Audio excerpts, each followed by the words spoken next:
দেখেন ওনার এই লেগটা হচ্ছে শর্ট আর এই লেগটা হচ্ছে লং। লম্বা নিঃশ্বাস, থ্যাংক ইউ। লম্বা নিঃশ্বাস,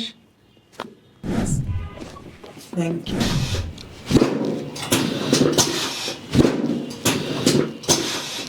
পা দুটো কিন্তু একদম ব্যালেন্স, একদম ব্যালেন্স। আজকে আমি আমার যেটা মনে হচ্ছে আমি একবার স্বাভাবিক। স্বাভাবিক।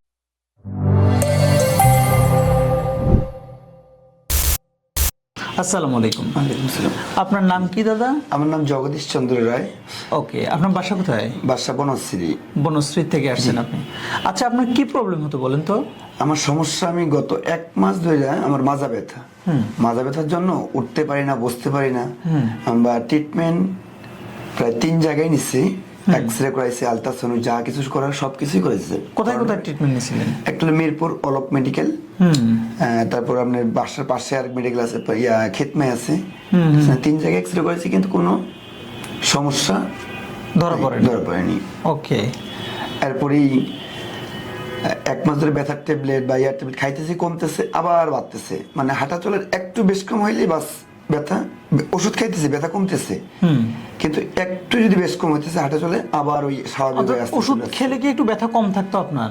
ওষুধ খেলে পরে একটু কমতো, কমার পরে যখন হাঁটতাম, হাঁটলে পরে ওই ব্যথাটা স্বাভাবিকভাবে ওই আবার চলে আসতো। আচ্ছা, মানে হালতে পারতাম না একদমবারে।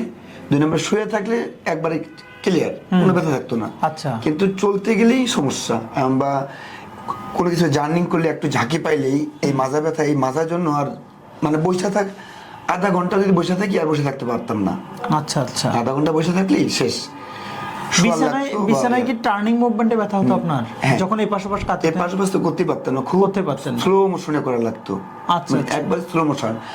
যেমন এখন মাথাটা উঠাইতেছি, আপ করতেছি, ডাউন করতেছি, তখন কিন্তু এটা করা যাইতো না। আচ্ছা, এই ব্যথাটা যখন আপনার শুরু হলো, এই শুরুটা কি করে হয়েছিল একটু সেই হিস্ট্রিটা যদি একটু বলেন। শুরুটা আমার স্যার, শুরুটা হয়েছে যে ঠিক আমি 6টা বাজে ঘুম থেকে উঠছি, হ্যাঁ, ওটা ব্রাশ করতেছি। হ্যাঁ, তো ব্রাশ করতে গিয়ে একটু হালকা একটা আসছে, হ্যাক্সি আসছে আর কি। আচ্ছা।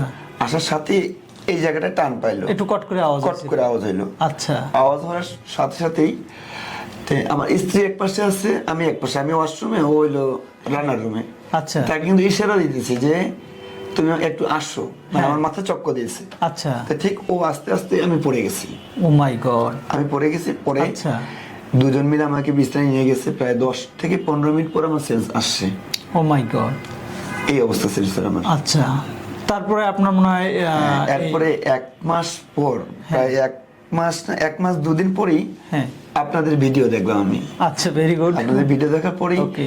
আমি 7টার দিকে মানে ফোন 7টা কি বা 8টা বাজে ফোন দিচ্ছি। আমি ফার্স্ট ফোন 8টা বাজে দিচ্ছি। ওকে। তো 8টা বাজে দেওয়ার পরে আমি একটু আরেকজনের সাথে আলাপ করলাম যে এরকম একটা জায়গায় আমি যাইতে যাচ্ছি। হ্যাঁ। কই না, ওখান থেকে কোনো কিছু লাভ হবে না, ওটা এমনি বলে, কিন্তু ওটা প্র্যাকটিক্যালি কোনো কিছুই না। আচ্ছা আচ্ছা। তারপরে আমার মনটা মানলো না, আমি ঠিক আবার 2টার দিকে আপনাদের এখানে আবার 2টার দিকে ফোন দিছি। গুড। যে এটা কি শুধু থেরাপি দেওয়া হয় নাকি অ্যাডজাস্টমেন্ট করা হয়? অ্যাডজাস্টমেন্ট। থেরাপি কিন্তু আমি অন্য জায়গায়ও দিছি। ওকে। থেরাপি অন্য জায়গায় দিয়ে আমার কোনো কাজ হয় মানে এই 1 মাসের মধ্যে আপনি অন্য জায়গাতে থেরাপিও দিয়েছেন? জি, থেরাপিও দিছি। থেরাপি দিয়ে কাজ হয়নি? না।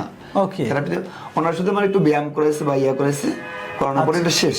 ওকে। কিন্তু এই যে আপনাদের অ্যাডজাস্টমেন্টটা, ওকে। এটার জন্য আমি আবার ফোন দিচ্ছি। আপনাকে সকালবেলা ফোন দেওয়ার পরে দ্বিতীয়বার আবার ফোন দিচ্ছি যে এটা কি অ্যাডজাস্টমেন্ট করা হয় হ্যাঁ নাকি শুধু থেরাপি দেওয়া হয়?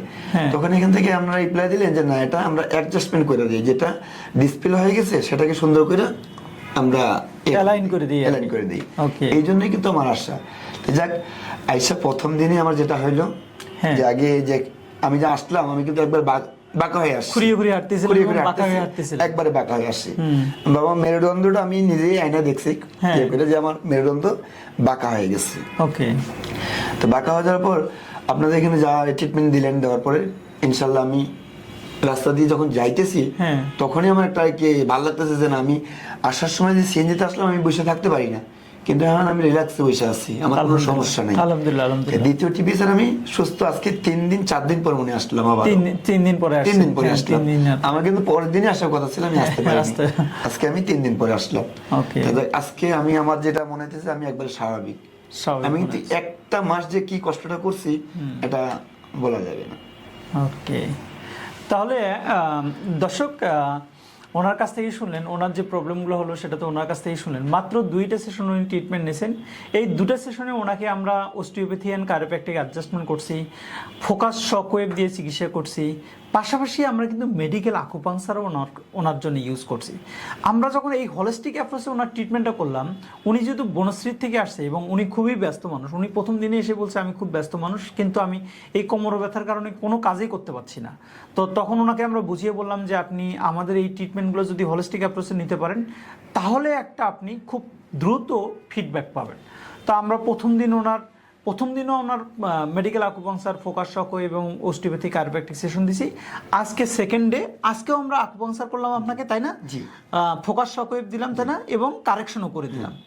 তো এই যে আমরা কম্বাইন একটা চিকিৎসা করি, এই জন্যে আমাদের ট্রিটমেন্টটা একটু এক্সপেন্সিভ হয়, নাম্বার 1। নাম্বার 2 হচ্ছে, এবং পেশেন্টগুলো কিন্তু খুব দ্রুত সমাধান পেয়ে যায়।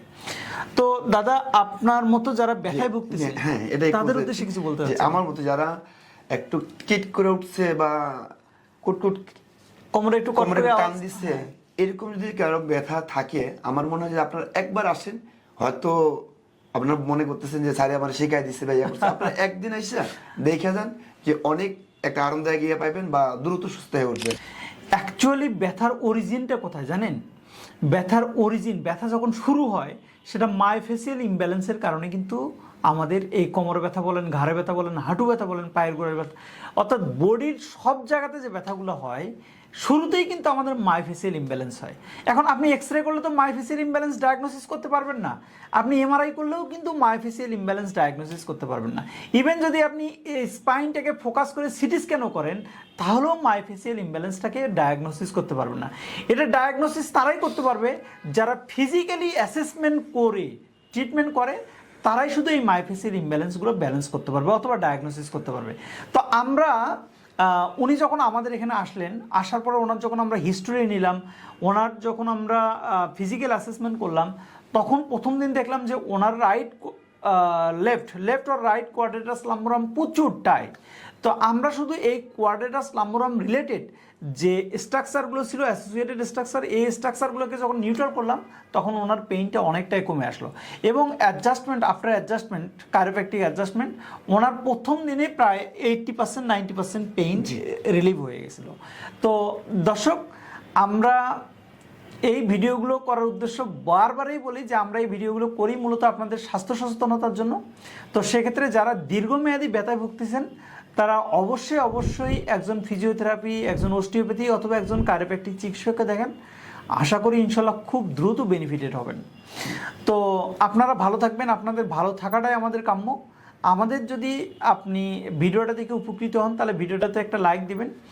ব্যথা সম্পর্কিত যদি কোনো কিছু প্রশ্ন থাকে তাহলে অবশ্যই আমাদেরকে নির্দ্বিধায় কোশ্চেন করবেন, আমরা সেই অনুযায়ী অ্যান্সার দেওয়ার চেষ্টা করবো ইনশাল্লাহ। আর আপনি একটু ভিডিওটা শেয়ার করে রাখবেন যাতে আপনার শেয়ারের মাধ্যমে অন্যরাও ভিডিওটা দেখে উপকৃত হয়। আপনি যদি আমাদের চ্যানেলে নতুন হয়ে থাকেন তাহলে চ্যানেলটি সাবস্ক্রাইব করে রাখবেন। আর সবসময় একটা জিনিস মাথায় রাখবেন, pain free life, happy life.